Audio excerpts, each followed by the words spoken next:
Subscribe now. Press the bell icon. Never miss an update. If you like videos, please like and share your friends and family. Good morning all. Mrudmai Joshi here. In today's English grammar session, let us study compound sentences and let us analyze them. नमस्कार, मी मृण्मयी जोशी बोलते आहे आणि आजच्या आपल्या इंग्रजी व्याकरणाच्या पाठात आपण कंपाऊंड सेंटेन्सेस अर्थात संयुक्त वाक्यांचं विश्लेषण म्हणजेच ॲनालिसिस बघणार आहोत.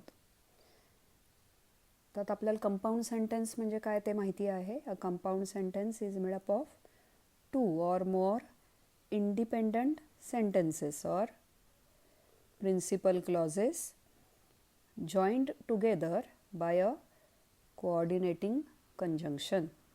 हे आता आपण पाहिलेलं आहे, आपल्याला हे माहिती आहे. तर कंपाऊंड सेंटेन्स कशा तऱ्हेने बनवू शकतात, तर 2 सिंपल सेंटेन्सेस एकत्र करून, जसं की द हॉर्स एक्झाम्पल आहे, द हॉर्स रेअर्ड.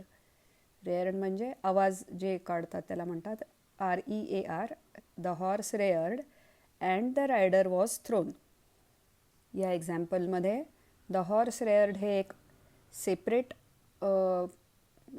इंडिपेंडंट सेंटेन्स आहे एक, आणि द रायडर वॉज थ्रोन हे एक वेगळं इंडिपेंडंट सेंटेन्स आहे. ते जॉईन झालं आहे अँडनी. तसंच कंपाऊंड सेंटेन्स असंही फॉर्म होऊ शकतं. मोर दॅन वन्स म्हणजे more than 2 actually simple sentences एकत्र केली कंजंक्शननी तरीसुद्धा कंपाऊंड सेंटेन्स होऊ शकतं. कसं, दे वर fond of music, comma played on various kinds of instrument, comma and indulged in much singing. Indulge म्हणजे पार्टिसिपेट करणं, and indulged in much singing. आता यात 3 वेगवेगळे क्लॉजेस आहे आणि ईच कोऑर्डिनेट क्लॉज जी आहे ती सिम्पल सेंटेन्स आहे. तसंच काही वेळेस कंपाऊंड सेंटेन्समधली पहिली क्लॉज कॉम्प्लेक्स सेंटेन्स असू शकते आणि दुसरी सिम्पलही असू शकते. जसं they asked him how he received the wound. परत ऐका, they asked him how he received the wound, comma but he refuse to answer. आता ह्या वाक्यात they asked him how he received the wound हे अख्खं कॉम्प्लेक्स सेंटेन्स आहे. He refuse to answer हे simple sentence आहे आणि हे बटनी जॉईन झालेलं आहे. तसंच कंपाऊंड सेंटेन्सेस 2 कॉम्प्लेक्स सेंटेन्सेस एकत्र करून सुद्धा आणि मग कंजंक्शन वापरून सुद्धा तयार होऊ शकतात. कसं, आता हे उदाहरण बघूया. He says what he means and he means what he says. आता याच्यात he says what he means हे जे पहिलं वाक्य आहे ते कॉम्प्लेक्स आहे. ही मीन्स व्हॉट ही सेज हेही कॉम्प्लेक्स आहे. तुमच्या लक्षात आलं असेल त्यात what he says he subordinate clause आहे. आणि या ही दोन जी कॉम्प्लेक्स सेंटेन्सेस ती अँडनी जोडलेली आहेत. तर अशा तऱ्हेने कंपाऊंड सेंटेन्स जी आहेत ती वेगवेगळ्या कॉम्बिनेशन्सनी तयार होऊ शकतात.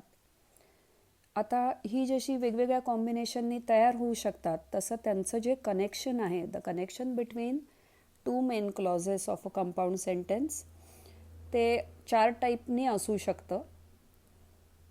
म्हणजे आता आपण बघूया कसं, की ते जे कंजंक्शन आहे ते 2 वाक्यांना एकत्र आणणारं. जसं की he cannot speak, comma nor can he write. आता या उदाहरणात नॉर हे जे आहे ते ज्याला म्हणतात कॉप्युलेटिव्ह म्हणजे 2 वाक्य एकत्र करणारं असं आहे. तर हा एक टाईप असतो. आता काही काही वेळेस दोन सेंटेन्सेस जी असतात ते ऑपोजिट मिनिंगनी आलेली असतात, त्यामुळे त्यांचं जे कंजंक्शन असतं ते जनरली बट, येट, स्टील असे कंजंक्शन वापरून ती दोन वाक्य वेगळ्या मिनिंगची, ऑपोजिट मिनिंगची क्लॉजेस हे एकत्र आणली जातात. आता फॉर एक्झाम्पल कसं, he is slow but he is sure. आता ही दोन ऑपोजिट क्लॉजेस आहेत. हे जे दोन मेन क्लॉजेस आहेत those are opposite in meaning to each other. That's why they are brought together by but. He is slow but he is sure. तसंच he is rich yet he is not happy. आता इथं येटनी आणली दोन वाक्य, opposite मिनिंगची आहेत, ती येटनी जोडली. त्याला ॲडव्हर्सेटिव्ह म्हणतात. हे त्याला काय म्हणतात हे लक्षात ठेवणं गरजेचं नाही आहे, पण जेव्हा दोन ऑपोजिट वाक्य कंपाऊंड सेंटेन्सनी जोडायची असतील तर कंजंक्शन काय वापरायचं, इथे जसं बट किंवा येट आहे, स्टील आहे, ते लक्षात ठेवणं गरजेचं आहे ॲनालिसिसला.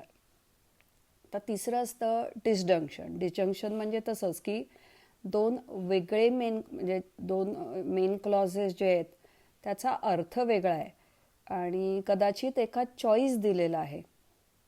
So for example let us see, walk quickly else you will not overtake him.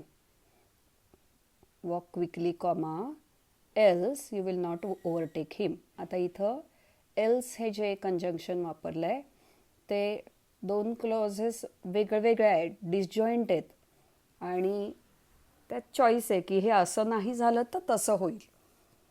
So याला म्हणतात अल्टरनेटिव्ह ऑर डिसजंक्टिव्ह. आणि अजून एक टाईप असतो जिथं आपण इन्फरन्स ड्रॉ करतो की हे असं आहे म्हणून हे असं आहे.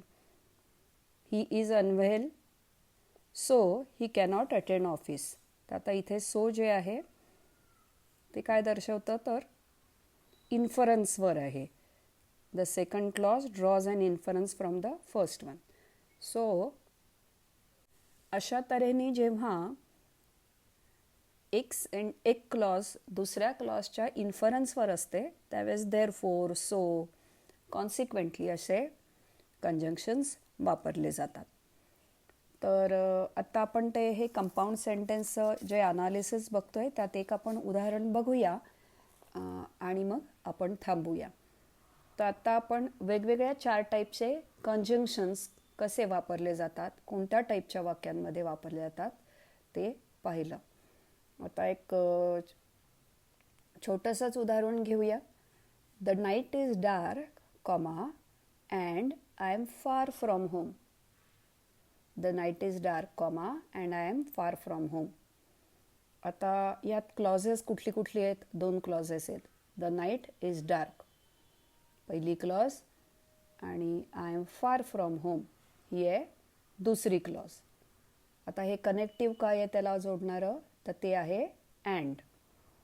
आता द नाईट इज डार्कचं आपण ॲनालिसिस करूया. द नाईट हा सब्जेक्ट पार्ट झाला, त्यातला प्रेडिकेट पार्ट काय आहे? Is dark. तर नाईट हा सिम्पल सब्जेक्ट आहे, द त्याचं ॲट्रिब्यूट होतं. प्रेडिकेटमध्ये इज हे टू बीचं फॉर्म आहे, प्रेझेंट टेन्समधलं. इज हे वर्ब आहे आणि डार्क हे आहे त्याला म्हणतात कॉम्प्लिमेंट आहे.